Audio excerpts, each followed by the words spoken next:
साधकों की कुछ समस्याएं होती हैं, उस बिंदु पर भी आज प्रकाश डालना चाहूंगा, जिसके विषय में अधिकांशतः लोग अज्ञानता के शिकार हैं। जितनी कुंडली चेतना जागृत होने की जितनी पुस्तकें लिखी हुई हैं, 99% पुस्तकों के आधार पर चलकर कोई व्यक्ति अपने मूलाधार चक्र को भी जागृत नहीं कर सकता। जो कि राइटरों ने अपनी रॉयल्टी प्राप्त करने के लिए एक के बाद 4 पुस्तकों को पढ़ी और एक नई पुस्तक तैयार कर देते हैं। प्रैक्टिकल में किस तरह से आगे बढ़ा जाता है इसका उनको ज्ञान ही नहीं है। मैं प्रथम मूलाधार चक्र की प्रथम स्थिति का, अगर आपको इन चीजों प्रथम चीज, तो जब भी वास्तव में अगर आप कुंडली चेतना की साधना करना चाहते हैं, ध्यान और समाधि की ओर बढ़ना चाहते हैं, तो आपको सबसे पहले आज्ञा चक्र को माध्यम बनाना पड़ेगा। आज्ञा चक्र मूल राजा चक्र है, उसको माध्यम बनाएं। आपको ध्यान लगाने की जरूरत नहीं मूलाधार में, स्वाधिष्ठान में, अनाहत चक्र में, विशुद्ध चक्र में। आपके इन चक्रों में क्या हो रहा है उसको केवल महसूस करने की जरूरत है।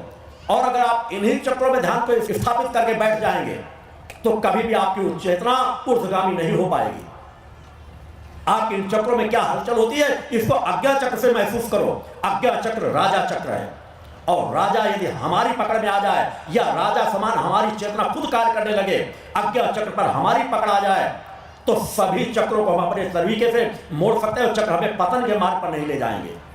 नहीं, चक्रों के विकार भौतिक जगत के विकारों से भी बड़े विकार होते हैं। साधक साधना करके भी आगे जाके भटक जाता है यदि उसे सही ज्ञान नहीं होता। आज्ञा चक्र को माध्यम बनाओ। मूलाधार चक्र जब आपका जागृत होता है प्रथम स्थिति पर, पूर्ण कुंडली चेतना जागृत करने की एक अलग स्थिति है, हल्की स्थिर भी होने लगती है, तो धर्म अध्यात्म पे आपकी आस्था विश्वास दृढ़ होने लगता है। आपके धार्मिक क्रमों में आपका लगाव बढ़ने लगेगा, धर्म पे आपकी रुचि बढ़ने लगेगी, धर्म को जानने की रुचि बढ़ेगी। मगर जो ही थोड़ा सा उसके आगे चलते हो, विकार का चक्र है, वासना का चक्र है।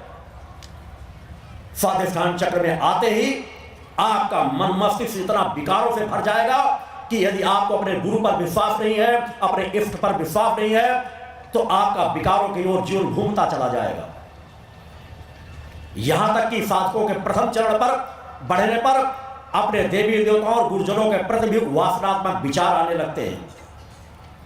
ऐसे विचार आते ही कई बार साधक अपनी साधनाओं को छोड़ देते हैं। उन्हें लगता है शायद हम कोई पाप कर्म कर रहे हैं। देवी देवताओं की छवियों की तरफ से निगाहें मोड़ करके नीचे झुका लेते हैं। आपको चैतन्य होकर सदैव रहने की जरूरत है। इन विषम परिस्थितियों में यदि ऐसा आ रहा है तो केवल अपने चेतनावान गुरु है तो उसका स्मरण करने की जरूरत है। माँ की जो छवियां उनमें और स्मरण करने की जरूरत है। आप कभी अपने सर को झुकाए नहीं, मन को धीरे धीरे बदलने का प्रयास करें, अपने साधना को बराबर जारी रखें। यह सहज प्रक्रिया है। ऐसा वातावरण हर साधक के जीवन में अवश्य आता है। आवश्यकता के समय मन मस्तिष्क को एकाग्र करें, माँ को माँ के रूप में बार बार अपने चिंतनों में ले, शक्तियों को जिन देवी देवताओं की आराधना उन शक्तियों के चिंतन में ले, पिता को अपना गुरु को अपने पिता तुल्य मानते हुए कि गुरु हमारा आराध्य है, गुरु है एक ऐसा है जो आपका परम हित है। गुरु से और दूसरा रिश्ता मत जोड़ो कि गुरु तुम्हारा पुत्र है, गुरु तुम्हारा रिश्ता है, गुरु तुम्हारा पिता। गुरु को केवल गुरु के रूप में मानो। गुरु ज्ञान का एक प्रकाश पुंज है, सात्विकता पवित्रता का एक पुंज है। वह भाव आपके मन मस्तिष्क पर रहकर जब आप गुरु की आराधना करोगे, गुरु का ध्यान स्मरण चिंतन करोगे, गुरु मंत्र का जाप करोगे, आपके विकार धीरे धीरे दबते चले जाएंगे और वहीं फिर चेतना शक्ति आपके स्वाधिष्ठान चक्र की ओर बढ़ती चली जाएगी।